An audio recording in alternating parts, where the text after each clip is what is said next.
Hi, I'm Dr. Durga Kalyani, Chief Dermatologist, KH Skin and Hair Clinic, Hyderabad. ఈరోజు మనం hair transplantation చేసిన తర్వాత చాలామంది నెక్స్ట్ డేనో ఫోన్ చేసి ఒక విషయం అడుగుతూ ఉంటారు. ఏంటి అంటే, డాక్టర్ మాకు ఫేస్ కొంచెం స్వెల్లింగ్ వచ్చింది, ఏం చేయాలి అని.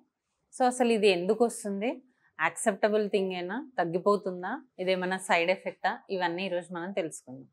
జనరల్గా హెయిర్ ట్రాన్స్ప్లాంటేషన్ చేసిన తర్వాత మనం పోస్ట్ కేర్ ఎలా తీసుకోవాలి అంటే ఎలా క్లీన్ చేసుకోవాలి, ఎన్ని రోజులు నార్మల్ సెలైన్ స్ప్రే చేసుకోవాలి, ఆ తర్వాత షాంపూ ఎప్పుడు వాడాలి, ఇవన్నీ కూడా మనము హ్యాండ్ ఎప్పుడు పెట్టాలి, అసలు ఇవన్నీ మనం వాళ్ళకి గైడ్ చేయడం జరుగుతుంది. దీంతో పాటు కొన్ని నార్మల్ ఇన్స్ట్రక్షన్స్ ఇవ్వడం జరుగుతుంది. దాంట్లో ఏంటి అంటే, ఫస్ట్ థింగ్, వాళ్ళు హెయిర్ ట్రాన్స్ప్లాంటేషన్ చేసుకొని వెళ్ళిన తర్వాత ఇన్ కేస్ చాలామంది దూరం నుంచి వస్తూ ఉంటారు, ట్రైన్ ఆర్ బస్ జర్నీ కానీ లేదంటే కార్ జర్నీ కానీ చేస్తూ ఉంటారు. అలా చేసినప్పుడు వాళ్ళు ముందుకు బెండ్ అయ్యి ఎవరైతే పడుకుంటారో వాళ్ళల్లో ఈ స్వెల్లింగ్ వచ్చే ఛాన్స్ ఉంటుంది బికాస్ ఆఫ్ గ్రావిటీ. అదొక రీజన్.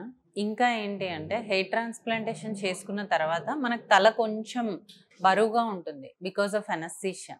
సో వాళ్ళు ఏం చేస్తారు, నడుచుకుంటూ వెళ్ళి దేనికైనా గుద్దేసుకుంటూ ఉంటారు తెలియక. సో ఆ గుద్దుకున్న తర్వాత వాళ్ళకి ఆ ప్రెషర్ కూడా తెలియదు అనమాట, అనస్థీషియా ఉండడం వల్ల. దానివల్ల కూడా స్వెల్లింగ్ వచ్చే ఛాన్స్ ఉంటుంది. సో ఎవరైతే మళ్ళీ ఫ్రీక్వెంట్గా ఉత్తి బేర్ హ్యాండ్స్తో లేదంటే క్లెన్లీనెస్ లేకుండా దాన్ని టచ్ చేస్తూ ఉంటారో వాళ్ళకి కొన్ని ఇన్ఫెక్షన్స్ ఫామ్ అయ్యి కూడా ఇలా స్వెల్లింగ్ వచ్చే ఛాన్స్ ఉంటుంది. సో ఇలాంటి చిన్న చిన్న ప్రికాషన్స్ ఫాలో అయితే మనం ఈ హెయిర్ ట్రాన్స్ప్లాంటేషన్ వల్ల వచ్చే సైడ్ ఎఫెక్ట్స్, స్వెల్లింగ్ కానీ సెకండరీ ఇన్ఫెక్షన్స్ కానీ రాకుండా చూసుకోవచ్చు. ఒకవేళ వస్తే ఏం చేయాలి అంటే, మనం ఫస్ట్ పోస్చర్ మెయింటైన్ చేస్తూ ఉండాలి. పడుకునేటప్పుడు కూడా రివర్స్లో పడుకోకుండా స్ట్రైట్గా పడుకోవడము, కొంచెం మనకు కంఫర్ట్ లేకపోతే కొద్దిసేపు మాత్రమే సైడ్కి తిరిగి పడుకోవడము, ఫార్వర్డ్ బెండింగ్ లేకుండా ఉండడము, ఇట్లాంటివి చేయాలి. ఇంకా చాలామంది నెక్స్ట్ డే నుంచి చాలా హెవీగా ఎక్సర్సైజెస్ చేయడము, జిమ్ చేయడము, ఇట్లాంటివి కూడా చేస్తూ ఉంటారు. హెయిర్ ట్రాన్స్ప్లాంటేషన్ చేసిన తర్వాత మైల్డ్ వాకింగ్ అనేది 2 days తర్వాత స్టార్ట్ చేయొచ్చు.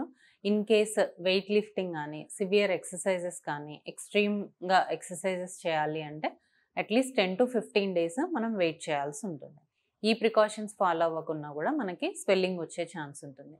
ఇంకొంతమంది ఏంటి అంటే, నెక్స్ట్ డేనో లేదంటే 2 days తర్వాత బైక్ డ్రైవ్ చేస్తూ హెల్మెట్ చాలా టైట్గా పెడుతూ ఉంటారు. అలాంటప్పుడు కూడా మనకు స్వెల్లింగ్ వచ్చే ఛాన్స్ ఉంటుంది బికాస్ ఆఫ్ ప్రెషర్. సో దాన్ని హెల్మెట్ లేకుండా డ్రైవ్ చేయాలా అంటే అలా చేయకూడదు. కానీ ఆ 2-3 days మాత్రం, ఫస్ట్ 2 to 3 days మనం పబ్లిక్ ట్రాన్స్పోర్ట్ యూజ్ చేయడం కానీ లేదు అంటే కారు యూజ్ చేయడం కానీ బెటర్. ఇన్ కేస్ మీరు బైక్ పైన వెళ్తున్నారు షార్ట్ డిస్టెన్సెస్ అంటే మనం సర్జికల్ క్యాప్ ఇవ్వడం జరుగుతుంది. దానిపైన లూజ్గా ఉండే హెల్మెట్ పెట్టుకుంటే బెస్ట్. సో ఇలాంటి చిన్న చిన్న ప్రికాషన్స్ ఆఫ్టర్ హెయిర్ ట్రాన్స్ప్లాంటేషన్ మనం ఫాలో అయితే స్వెల్లింగ్, సెకండరీ ఇన్ఫెక్షన్స్ రాకుండా ప్రివెంట్ చేసుకోవచ్చు. ఇంకా మీకు దీని గురించి ఏదైనా డౌట్స్ ఉంటే ప్లీజ్ కాంటాక్ట్ us.